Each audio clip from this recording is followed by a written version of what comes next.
ഈ ലോകത്തെ ഏതൊരു മനുഷ്യന്റെയും സകല നന്മയുടെയും കാരണക്കാരിയായ പ്രിയപ്പെട്ട ഉമ്മയെക്കുറിച്ചാണ്. പിതാവ് ഒരുപക്ഷെ ഇല്ലാത്ത സാഹചര്യത്തിൽ അല്ലാഹു തആല ഈ ലോകത്ത് ഈസാ അലൈഹിസ്സലാമിനെ ജനിപ്പിച്ചിട്ടുണ്ട്. അംഗീകൃതമായ വിവാഹത്തിലൂടെ അല്ല എങ്കിൽ പിതൃശൂന്യനായി മക്കൾ അറിയപ്പെടും. എന്നാൽ ഒരു കാരണവശാലും ഉമ്മയില്ലാത്ത ഒരവസ്ഥ ആദം അലൈഹിസ്സലാമിനും ഹവ്വ റളിയല്ലാഹു അൻഹയ്ക്കും ഒഴികെയുള്ള ഒരാൾക്കും ലോകത്തുണ്ടായിട്ടില്ല. അതുകൊണ്ട് തന്നെ നമ്മുടെ സകല നേട്ടങ്ങളുടെയും കാരണക്കാരിയാണ് ഉമ്മ. ഒരുപക്ഷേ ഈ ഇരിക്കുന്നവരുടെ പലരുടെയും ഉമ്മ ജീവിച്ചിരിക്കുന്നുണ്ടാവും. അതല്ലെങ്കിൽ ഈ പരിസരങ്ങളിലോ ഏതെങ്കിലും പള്ളിയുടെ ചുറ്റുപാടുകളിലോ 6 അടി മണ്ണിന്റെ താഴെ മക്കളായ നിങ്ങളുടെ ദുആയും കാത്ത് അവർ കിടക്കുന്നുണ്ടാകും. ആത്മാക്കളുടെ ലോകത്ത് നിങ്ങൾ വരുന്നതും കാത്ത് ബർസഖിയായ ലോകത്ത് അവർ പ്രതീക്ഷയോടെ കാത്തിരിക്കുന്നുണ്ടാവും. അതുകൊണ്ട് തന്നെ ജീവിതകാലത്തും ശേഷവും അവരോട് മക്കളായ നമ്മൾ കാണിക്കേണ്ട മര്യാദകളും കടപ്പാടുകളും ഈമാനോടെ നമ്മൾ ഉൾക്കൊള്ളേണ്ടതായിട്ടുണ്ട്. അങ്ങനെ പറയാൻ കാരണം രാജ്യത്തിന്റെ നിയമ സംഹിതകളിൽ ഇന്ന് അതും ഇടം പിടിച്ചിട്ടുണ്ട്. വൃദ്ധരെ വയോജനങ്ങളെ സംരക്ഷിക്കുക എന്നത്. ബസ്സിൽ കയറിയാൽ അവർക്ക് സീറ്റ് റിസർവ്ഡ്. ടിക്കറ്റ് എടുക്കാൻ പോകുമ്പോ വൃദ്ധജനങ്ങൾക്ക് അതിൽ പൈസ കുറവ് കിട്ടും. പല ആനുകൂല്യങ്ങളും വാർദ്ധക്യ പെൻഷൻ അടക്കമുള്ള ആനുകൂല്യങ്ങൾ അവർക്കുണ്ട്. ആ അടിസ്ഥാനത്തിലല്ല, ഈമാനോടുകൂടെ അവരോടുള്ള കടമകളും കടപ്പാടുകളും പാലിക്കേണ്ടവരാണ് നമ്മൾ. ഇത് ഏറ്റവും വലിയ ഒരു ഇബാദത്താണ്. നമ്മളെ ഇബാദത്ത് എന്ന് പറഞ്ഞാൽ ഒരു നിസ്കാരം, നോമ്പ്, ഈ പള്ളി ഉണ്ടാക്കുക, പരിപാടി നടത്തുക, ഇതൊക്കെ മാത്രമാണ് കണ്ടിട്ടുള്ളത്. അല്ല, ഈ ഇബാദത്തിന്റെ ഗൗരവം എത്രത്തോളം എന്ന് വെച്ചാൽ നമ്മൾ ബാക്കിയുള്ള ഇബാദത്ത് ചെയ്യാറുണ്ടല്ലോ, ആ ഇബാദത്തുകൾ സ്വീകരിക്കണമെങ്കിൽ ഇത് വേണം. സയ്യിദുനാ മുഹമ്മദ് മുസ്തഫ സല്ലല്ലാഹു അലൈഹി വസല്ലം സൂചിപ്പിച്ച കാര്യമാണ്. അവിടുന്ന് പറയുന്നു, ലാ തുഖ്ബലു സലാസത്തുൻ ഇല്ലാ മഅ സലാസ. 3 കാര്യങ്ങളില്ലാതെ 3 കാര്യങ്ങൾ സ്വീകരിക്കപ്പെടുകയില്ല. ഒന്ന് അസ്സലാത്തു ഇല്ലാ മഅ സക്കാ. നിസ്കാരം സ്വീകരിക്കപ്പെടൂല സക്കാത്തോടുകൂടെ അല്ലാതെ. ചില ആളുകൾ വലിയവരാണെന്ന് നമ്മൾ കരുതാറുള്ളത്, നല്ലവരാണെന്ന് നമ്മൾ തീരുമാനിക്കാറുള്ളത് അയാളുടെ നിസ്കാരം പരിഗണിച്ചായിരിക്കും. ബാങ്ക് ബാലൻസ് ഉള്ളയാൾ, സക്കാത്ത് കൊടുക്കാൻ ബാധ്യതയുള്ളയാൾ അത് കൊടുത്തു വീട്ടുന്നില്ലെങ്കിൽ അവന്റെ നിസ്കാരം അല്ലാഹുവിന് ആവശ്യമില്ല. കാരണം അല്ലാഹു സക്കാത്തിനെ എവിടെയൊക്കെ പറഞ്ഞിട്ടുണ്ടോ അത് നിസ്കാരത്തോട് ചേർത്തിട്ടാണല്ലോ പറഞ്ഞിട്ടുള്ളത്. വഅഖീമുസ് സ്വലാത്ത വആതുസ് സക്കാത്ത്. നിങ്ങൾ നിസ്കാരം നിലനിർത്തുകയും നിങ്ങൾ സക്കാത്ത് കൊടുത്തു വീട്ടുകയും വേണം. സൂറത്തുൽ ബഖറയുടെ തുടക്കം എങ്ങനെയാണ്? ബിസ്മില്ലാഹിർ റഹ്മാനിർ റഹീം. അലിഫ് ലാം മീം. ദാലികൽ കിതാബു ലാ റൈബ ഫീഹി ഹുദൽ ലിൽ മുത്തഖീൻ الذين يؤمنون بالغيب ويقيمون الصلاة ومما رزقناهم ينفقون. പരിശുദ്ധ ഖുർആൻ അല്ലാഹുവിനെ സൂക്ഷിക്കുന്നവർക്കുള്ള നേർമാർഗ ദർശനമാകുന്നു. ആരാണ് അല്ലാഹു അല്ലാഹുവിനെ സൂക്ഷിക്കുന്നവർ അല്ലദീന യുഅ്മിനൂന ബിൽ ഗൈബി അദൃശ്യ ജ്ഞാനങ്ങൾ കൊണ്ട് സമ്പൂർണ്ണമായും വിശ്വസിക്കുന്നവരാണ്. പിന്നെ അവരുടെ സവിശേഷത വയുഖീമൂനസ്സലാ അവർ നിസ്കാരം നിലനിർത്തുന്നവരാണ്. തീർന്നില്ല. വമിമ്മാ റസഖ്നാഹും യൂൻഫിഖൂൻ നാം നൽകിയതിൽ നിന്ന് അല്ലാഹുവിന്റെ മാർഗത്തിൽ അവർ ചെലവഴിക്കുന്നവരാണ്, അഥവാ അവർ സക്കാത്ത് കൊടുക്കുന്നവരാണ്. അവൻ നിസ്കാരം അല്ലാഹു സ്വീകരിക്കണമെങ്കിൽ അതിന്റെ കൂടെ സക്കാത്ത് ഉണ്ടായേ മതിയാവൂ. രണ്ടാമത്തെ കാര്യം ഇത്വാഅത്തുല്ലാഹി ഇല്ലാ മഅ ഇത്വാഅത്തിർ റസൂൽ. ഒരാൾ അല്ലാഹുവിന് വഴിപ്പെടുന്നയാളാണ്, പക്ഷെ അയാൾ റസൂലിന് വഴിപ്പെടുന്നില്ല. അത് സുന്നത്താണല്ലോ, അതല്ലെങ്കിൽ അത് ഹദീസിൽ പറഞ്ഞതാണല്ലോ, ഖുർആനിൽ അത് പറഞ്ഞിട്ടില്ലല്ലോ. ഇങ്ങനെ എന്തെങ്കിലും മുടന്തം ന്യായങ്ങൾ പറഞ്ഞിട്ട് അല്ലാഹുവിന്റെ റസൂലിനെ ഒഴിവാക്കിയാൽ പടച്ചവനുള്ള വഴിപ്പെടലിനെ അല്ലാഹു സ്വീകരിക്കുകയില്ല. കാരണം ഖുർആനിൽ നിങ്ങൾ അല്ലാഹുവിന് വഴിപ്പെടണം എന്ന് പറയുമ്പോ തൊട്ടുടനെയായി പറയുന്നത്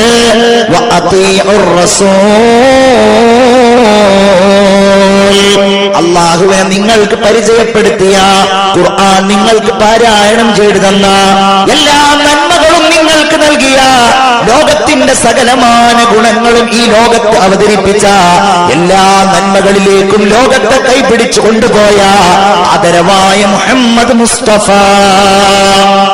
സ്വലാത്ത് ചൊല്ലൂ. മുഹമ്മദ് മുസ്തഫ സല്ലല്ലാഹു അലൈഹി വസല്ലമക്ക് വഴിപ്പെടാതെ അല്ലാഹുവിന് വഴിപ്പെടാണ് എന്ന് പറഞ്ഞിട്ട് കാര്യമില്ല. മൂന്നാമത്തതോ ശുക്റുല്ലാഹ്, അല്ലാഹുവിനുള്ള നന്ദി അല്ലാഹു സ്വീകരിക്കും. എന്താ അല്ലാഹുള്ള നന്ദി എന്ന് പറഞ്ഞാൽ? എന്ത് അമലും അല്ലാഹുള്ള നന്ദിയാണ്. ഏത് സൽക്കർമ്മവും പടച്ചവനുള്ള നന്ദിയാണ്, ഏത് ദുഷ്കർമ്മവും അല്ലാഹുവിനോടുള്ള നന്ദി കേടാണ്. അൽഹംദുലില്ലാഹ്, ആ വാക്ക് അല്ലാഹുള്ള നന്ദിയാണ്. റുക്കൂ നന്ദിയാണ്, സുജൂദ് നന്ദിയാണ്, നിസ്കാരം നന്ദിയാണ്, ഇരുത്തം നന്ദിയാണ്. പക്ഷെ ഇതൊന്നും അല്ലാഹു സ്വീകരിക്കില്ലല്ലോ. ഇല്ലാ മഅ ശുക്രി വാലിദൈഹി, ഈ ലോകത്തേക്ക് നീ ജനിക്കുന്നതിന്റെ കാരണക്കാരായ നിന്റെ മാതാവിനും പിതാവിനും നന്ദി ചെയ്യാതെ അല്ലാഹു നിന്റെ നന്ദിയെ സ്വീകരിക്കില്ല. കാരണം അല്ലാഹു ഖുർആനിൽ പറഞ്ഞിട്ടുള്ളത് അനിഷ്കുർലി വലിവാലിദൈക ഇലയ്യൽ മസീർ, നീ എനിക്ക് നന്ദി ചെയ്യാ, നിന്റെ മാതാപിതാക്കൾക്കും നന്ദി ചെയ്യാ എന്നുള്ളതാണ്. അപ്പൊ ഇത് ഗൗരവമാണല്ലോ. ഇതിന്റെ ഏറ്റവും വലിയൊരു പ്രശ്നം എന്ന് പറഞ്ഞത്, നമ്മളൊക്കെ ഈ ഇരിക്കുന്നവരിൽ അധിക പേരും വാപ്പാര്, അതല്ലെങ്കിൽ വാപ്പാരാവാൻ ആഗ്രഹിക്കുന്നവര്, അപ്പുറത്ത് ഈ സ്ക്രീനിൽ വാള് കാണുന്ന സ്ത്രീകൾ, ഉമ്മമാർ, അവരധികവും മാതാക്കൾ, കുഞ്ഞുങ്ങളെ പോറ്റി വളർത്തുന്നവർ, പേരക്കിടാങ്ങളൊക്കെ ഉള്ളവരായിട്ട് എല്ലാവർക്കും ഒരാഗ്രഹമുണ്ട്. എന്റെ മകൻ എന്നെ അനുസരിക്കണ്ടെന്ന് ആഗ്രഹിക്കുന്നവരാരുള്ളത്? ഇല്ല. എന്റെ മകൻ ഞാൻ പറഞ്ഞത് കേൾക്കരുത്, അവനോട് മോശമായി പെരുമാറണം എന്നാഗ്രഹിക്കുന്ന ഒരാളും മാതാപിതാക്കൾക്കിടയിൽ ഉണ്ടാവും എന്ന് എനിക്ക് തോന്നുന്നില്ല. എല്ലാരും ആഗ്രഹിക്കണ്ട, എന്റെ മോൻ എന്നെ സ്നേഹിക്കണം, അവൻ എനിക്ക് വേണ്ടത് തരണം, ഞാൻ പറഞ്ഞവൻ അനുസരിക്കണം, എന്റെ ഈ വാർദ്ധക്യകാലത്ത് അവൻ എന്നെ സംരക്ഷിക്കണം. എന്തിനേറെ പറയണം, 2 വയസ്സായ മക്കൾ വരെ നമ്മൾ പറഞ്ഞത് കേൾക്കാതിരുന്നില്ലേ നമ്മുടെ ദേഷ്യം എത്രയായിരിക്കും? ചെറിയ മോനെ 2 വയസ്സും ആവണ്ട, ചെറിയ മുല കുടിക്കുന്ന കുഞ്ഞുങ്ങൾ പോലും ഉമ്മമാരുടെ അടുക്കൽ നിന്ന് അടിമേടിക്കാറുണ്ട്. എന്തിന്? കരച്ചിൽ നിർത്താൻ പറഞ്ഞിട്ട് നിർത്താത്തതിന്റെ പേരിൽ. അങ്ങനെയാണ് നമ്മുടെ സ്വഭാവം. എന്നാൽ ഈ വിചാരിക്കുന്ന എന്നെ കുറിച്ച് അങ്ങനെ കരുതിയിരുന്ന, അങ്ങനെ സ്വപ്നം കണ്ടിരുന്ന എന്റെ ഉമ്മയെ ഞാൻ അനുസരിക്കാറുണ്ടോ? അവർക്ക് ഞാൻ സ്നേഹം പകർന്നു നൽകിയിട്ടുണ്ടോ? എന്റെ വാപ്പാക്ക് വേണ്ട സ്നേഹവും കാരുണ്യവും അവരുടെ ജീവിതത്തിലോ ജീവിതാനന്തരമോ ഞാൻ നൽകിയിട്ടുണ്ടോ എന്ന് ചിന്തിക്കേണ്ടവരല്ലേ പ്രിയപ്പെട്ടവരെ നമ്മൾ. പിന്നെ നമ്മളുടെ ഈ വിചാരം കൊണ്ടെന്ത് ഫലം? നമ്മൾ സ്വാർത്ഥരാവരുത്, അഥവാ അവനവന്റെ കാര്യം മാത്രം നോക്കുന്നവരാകരുത്. നമ്മുടെ വീടിന്റെ അകത്തളങ്ങൾ കാലഘട്ടങ്ങളിൽ കണ്ണുകൾ കുഴിഞ്ഞുപോയ, തൊലി ചുളിഞ്ഞുപോയ, ആരോഗ്യം നഷ്ടപ്പെട്ടു പോയ, വാർദ്ധക്യത്തിലേക്ക് എത്തിയ നമ്മുടെ പ്രിയപ്പെട്ട ഉമ്മയുണ്ട് എങ്കിൽ അവരെ നമ്മൾ അവമതിക്കുകയാണ് എങ്കിൽ, അവരോട് നമ്മൾ ക്രൂരമായോ മോശമായോ പെരുമാറുകയാണ് എങ്കിൽ അല്ലാഹുവിന്റെ റസൂൽ പറയാണ്, ലാ തുഖ്ബലു സ്വലാത്തു സാഖിതി അലൈഹി അബവാ ഗൈറ ളാലിമീന ലഹു. മാതാവും പിതാവും അവരെ ആക്രമിച്ചിട്ടില്ല, ദ്രോഹിച്ചിട്ടില്ല. മാതാവിനെയും പിതാവിനെയും അവൻ ആക്രമിച്ചിട്ടില്ല. പക്ഷേ എന്തോ കാരണത്താൽ അവനോട് കോപത്തിലാണ്. ദേഷ്യം പിടിക്കണം എന്നുണ്ടെങ്കിൽ വലിയ കാരണമൊന്നും വേണ്ട. ചിലപ്പോ ഒന്ന് നോക്കിയാൽ മതിയാവും, ചിലപ്പോ ഒന്ന് നോക്കാതിരുന്നാൽ മതിയാവും. നിസ്സാര കാരണങ്ങൾ മതി. എന്തെങ്കിലും കാരണത്താൽ ഉമ്മായുടെയോ ബാപ്പായുടെയോ മനസ്സിൽ കോപമുണ്ടെങ്കിൽ പിന്നെ ഇവന്റെ നിസ്കാരം അള്ളാഹു സ്വീകരിക്കില്ല. ഇത് ഗൗരവമാണ്, ഇത് പ്രധാനപ്പെട്ടതാണ്.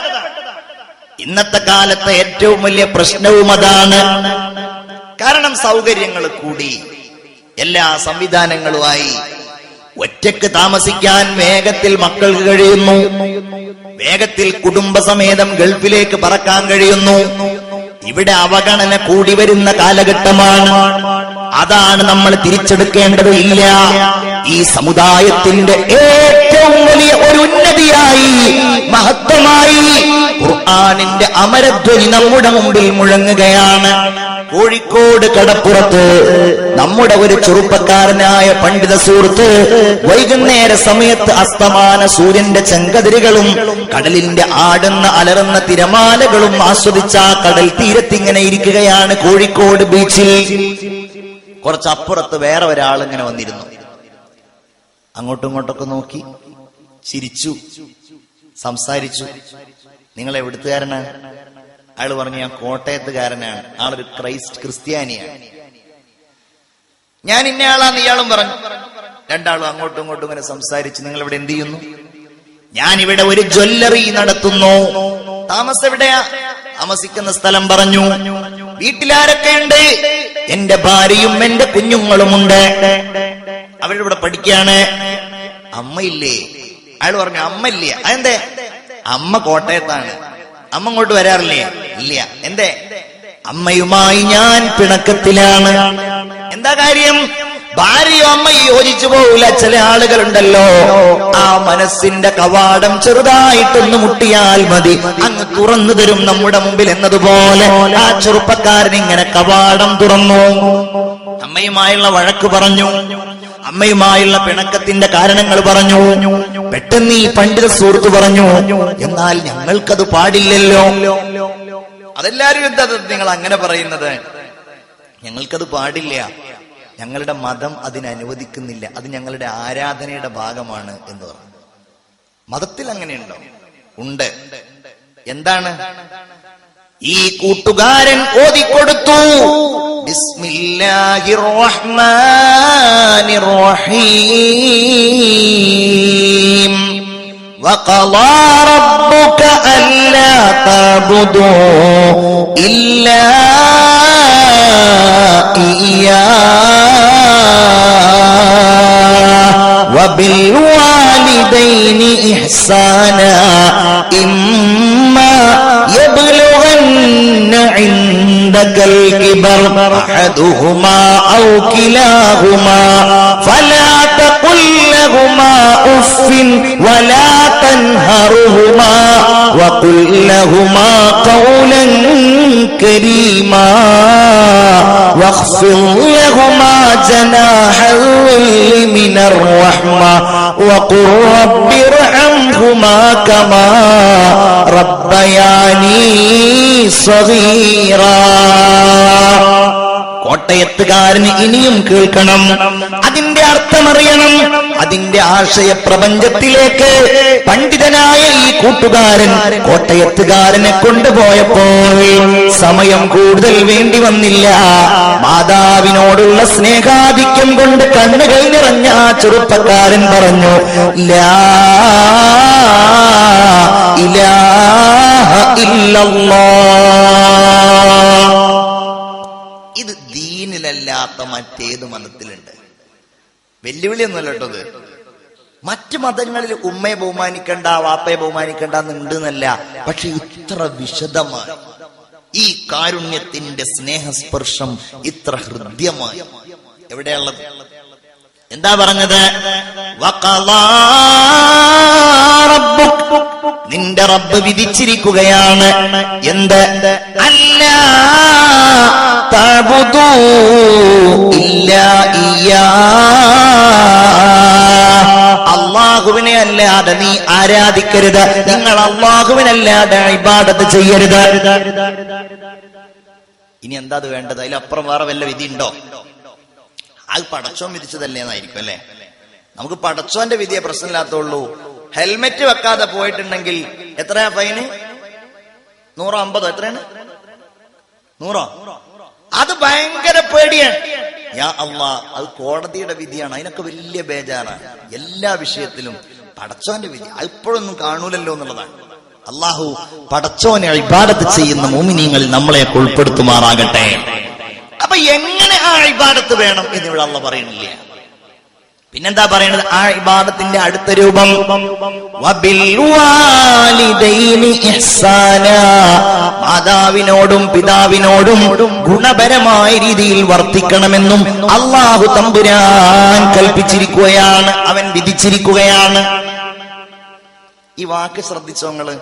സാധാരണ ഉമ്മാക്ക് അറബിയിൽ എന്താ പറയാ? ഇങ്ങോട്ട് പറയും, ഉമ്മുൻ. 1ാം ക്ലാസ്സിൽ ചേരാത്ത അൽബിറിൽ പഠിക്കുന്ന മക്കൾക്കറിയാം ഉമ്മുൻ എന്നാ പറയാ. എല്ലാ ഭാഷയിലും ഒരു മീം ഉണ്ട് എന്നുള്ളതാണ്. ഇംഗ്ലീഷിൽ എന്താ പറയാ? മം അല്ലെങ്കിൽ മദർ. ഉറുദുവിൽ പറയും മാ, അമ്മി എന്നൊക്കെ പറയും. അമ്മി ഉമ്മാക്ക് പറയാം അമ്മി. പിന്നെന്താണ് പാശ്ചാത്യൻ സ്റ്റൈലിൽ ഉമ്മായ വിളിക്കുമ്പോൾ എന്താ വിളിക്കുക? മമ്മി എന്നാ വിളിക്കുക. അവിടെ അങ്ങനെ വിളിക്കുന്നവരുണ്ടോ എന്ന് എനിക്കറിയില്ല. അത് പിന്നെ ഏത് ഭാഷ എടുത്ത് നോക്കിയാലും ഒരു മീമുണ്ട്. അതിന്റെ കാരണം എന്താണെന്നറിയോ? ഈ ഒരു കുഞ്ഞ് ആദ്യമായി പറയുന്ന ഉച്ചരിക്കുന്ന അക്ഷരങ്ങളിൽ പ്രധാനപ്പെട്ടത് മാ എന്നുള്ളതായിരിക്കണം. ചുണ്ടുകൾ കൂട്ടിയിട്ട് വരുന്ന ശബ്ദമാണല്ലോ മാ മാ. അങ്ങനെ ആയിരിക്കണം ഉമ്മ. ഖുർആനും അത് പറഞ്ഞു ഉമ്മ. പക്ഷെ ഇവിടെ പറഞ്ഞത് ഉമ്മ എന്നല്ലല്ലോ. പിന്നെന്താ പറഞ്ഞത്? വബിൽ വാലിദൈൻ. ഉമ്മാക്ക് വാലിദത്ത് എന്ന് പറയും, വാപ്പാക്ക് വാലിദ് എന്ന് പറയും, കുട്ടിക്ക് വലത്. മൗലൂദ്, മൗലിദ്. മൗലിദ് ജനിച്ച ദിവസത്തിന് മൗലിദുർ റസൂൽ, റസൂലുള്ളാഹിയുടെ ജന്മസ്ഥലത്തിന് അല്ലേ? ഇതൊക്കെ എങ്ങനെ വന്നു? എങ്ങനെ ഉമ്മാക്ക് വാലിദത്ത് എന്ന് വന്നു? ഇത് ഉണ്ടായ വാക്ക് വിലാദത്ത് എന്ന വാക്കാണ്. വിലാദത്ത് എന്ന് പറഞ്ഞാൽ പ്രസവം എന്നാണ് അതിന്റെ അർത്ഥം അല്ലേ?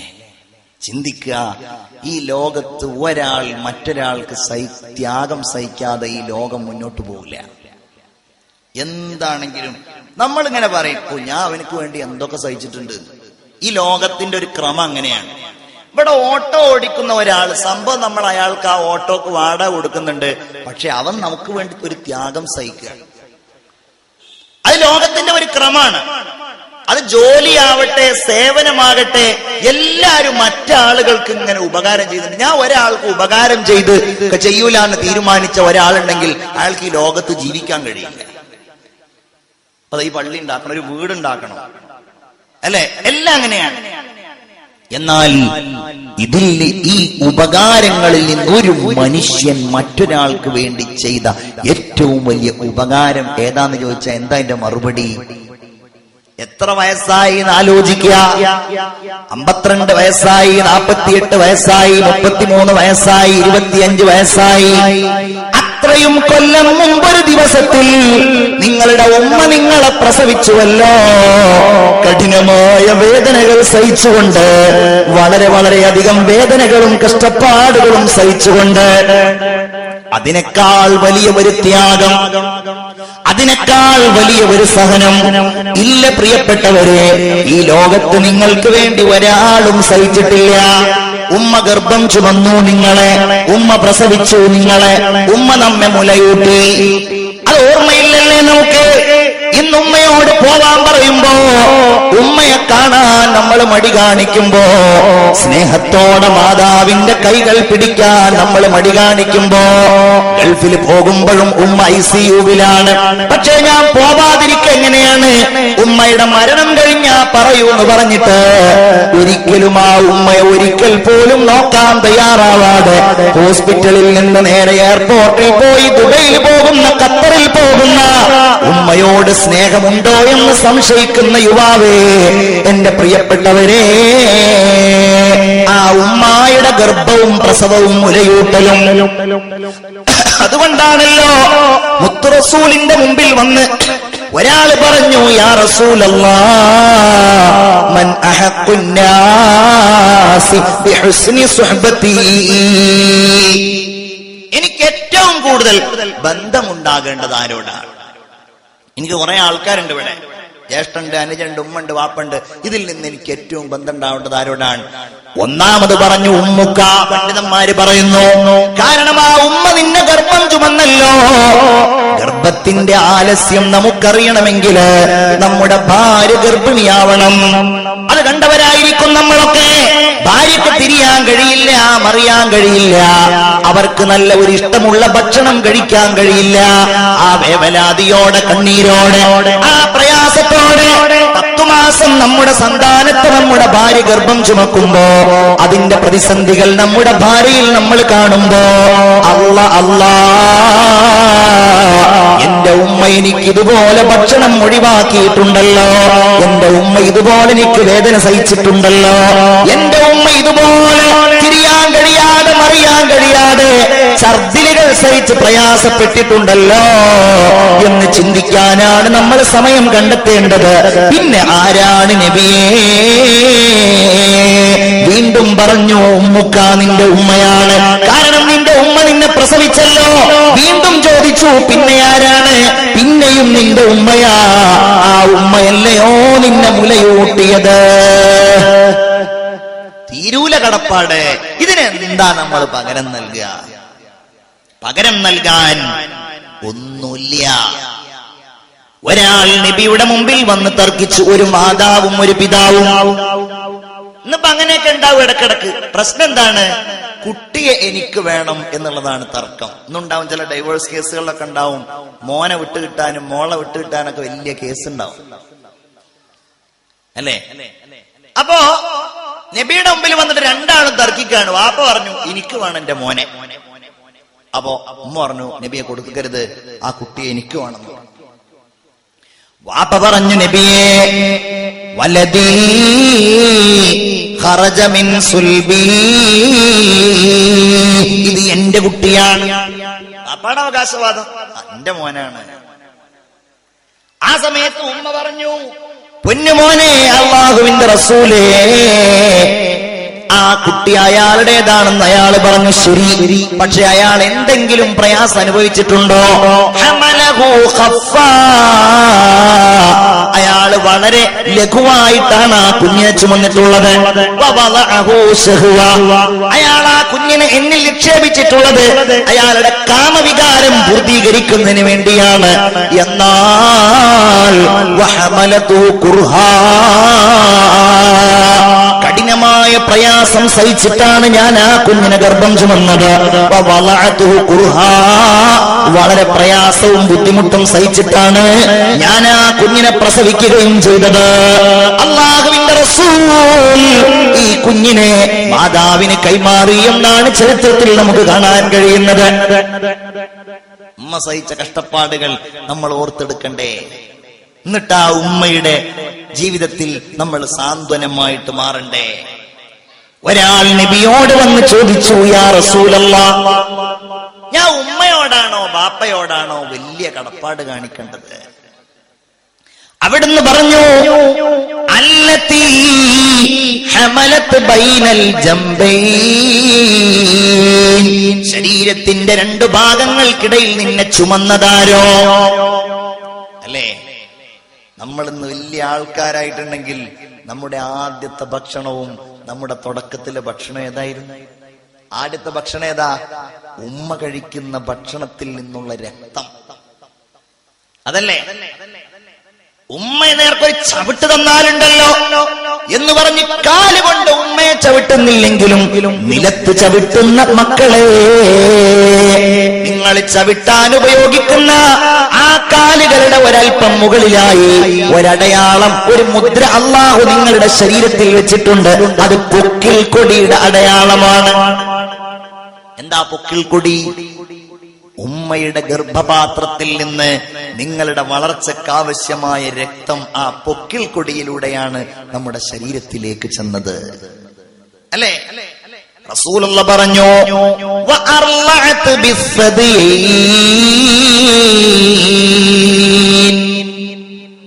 രണ്ട് മുല ഉപയോഗിച്ച് നിന്നെ ഊട്ടിയതാരോ അവർക്കാണ് നീ ഖിദ്മത്ത് ചെയ്യേണ്ടത്. ആരാണത് ഒഴിവാക്കുക? ഇന്നത്തെ തലമുറക്ക് വലിയ ഒരു പ്രശ്നമുണ്ട്.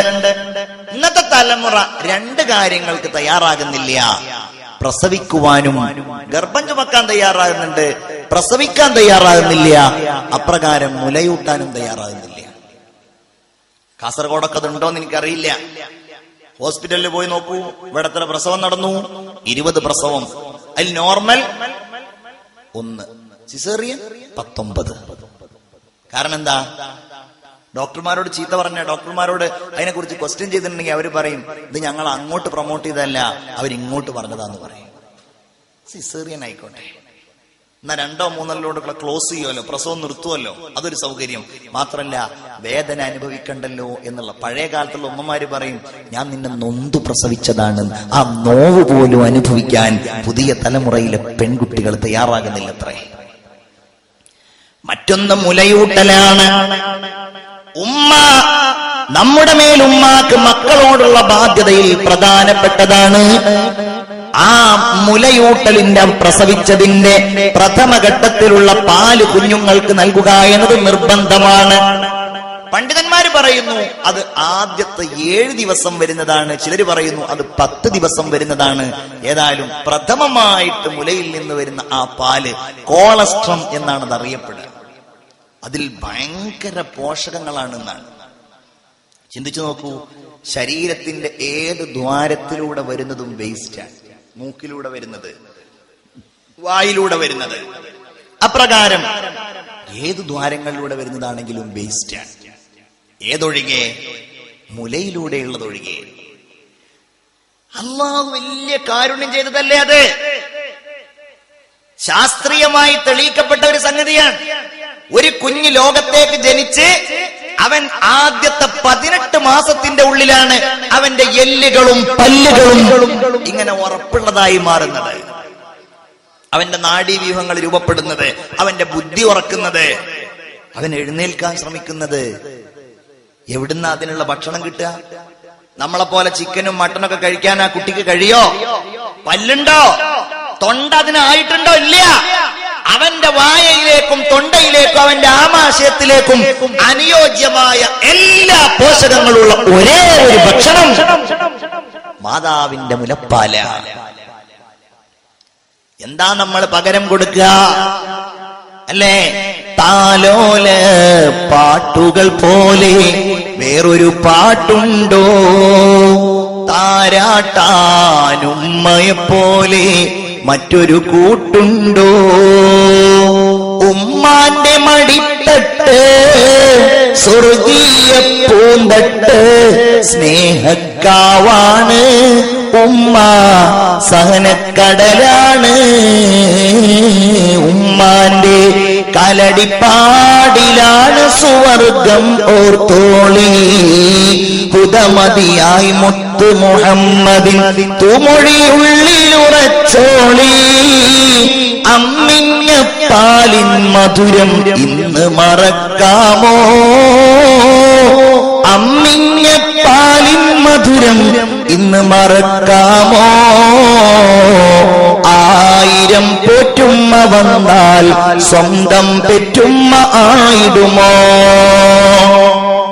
ഖിയാമത്ത് നാളിന്റെ അടയാളങ്ങളിലൊന്നാണ് വഅതാഅ الرجل امرأة وأقى أمه وأدنى صديقه وأقصى أباه. അല്ലാഹു നമ്മളെ കാത്തുരക്ഷിക്കട്ടെ. അള്ളാഹുവിന്റെ ഹബീബ് പറയാണ്, ഒരാൾ തന്റെ ഭാര്യയ്ക്ക് വഴിപ്പെടുക. പിന്നെയോ ഉമ്മയെ അവഗണിക്കുകയും ചെയ്യുക. അവന്റെ കൂട്ടുകാരനെ അടുപ്പിക്കുകയും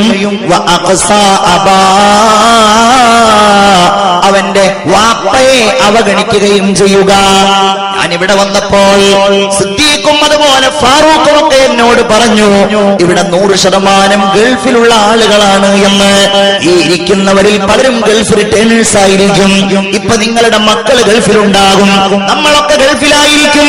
ഗൾഫിൽ നമ്മൾ പോകുന്നത് അഹങ്കാരത്തോടെയോ അഹംഭാവത്തോടെയോ അല്ല. ഒരു പക്ഷേ കല്യാണം കഴിക്കുന്നതിന്റെ കൊല്ലങ്ങൾക്ക് മുമ്പ് ഗൾഫിൽ പോകുന്നത് തന്നെ റബ്ബേ എന്റെ ഉമ്മാക്ക് സംരക്ഷണം നൽകണമല്ലോ, എന്റെ വാപ്പാക്ക് സംരക്ഷണം നൽകണമല്ലോ, വാപ്പാക്ക് പ്രായമായല്ലോ.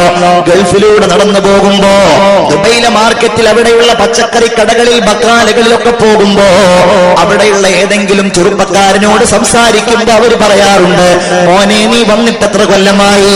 ഞാൻ 3.5 കൊല്ലമായി. നാട്ടിൽ പോയിട്ടുണ്ടോ? ഇല്ല, 3.5 കൊല്ലമായി നാട്ടിൽ പോയിട്ടില്ല. എന്താ നീ പോവാത്തത്? ചോദിക്കുമ്പോ അവൻ പറയുന്നത് എന്റെ വാപ്പ രോഗിയാണ്. വാപ്പാ എല്ലാ ആഴ്ചയിലും വാപ്പാക്ക് ഒരു 500-1000 രൂപയുടെ മരുന്ന് വേണം. ഒരു മാസത്തിൽ 10,000-4,000-5,000 രൂപയുടെ മരുന്ന് വേണം. ഞാൻ നാട്ടിൽ പോയി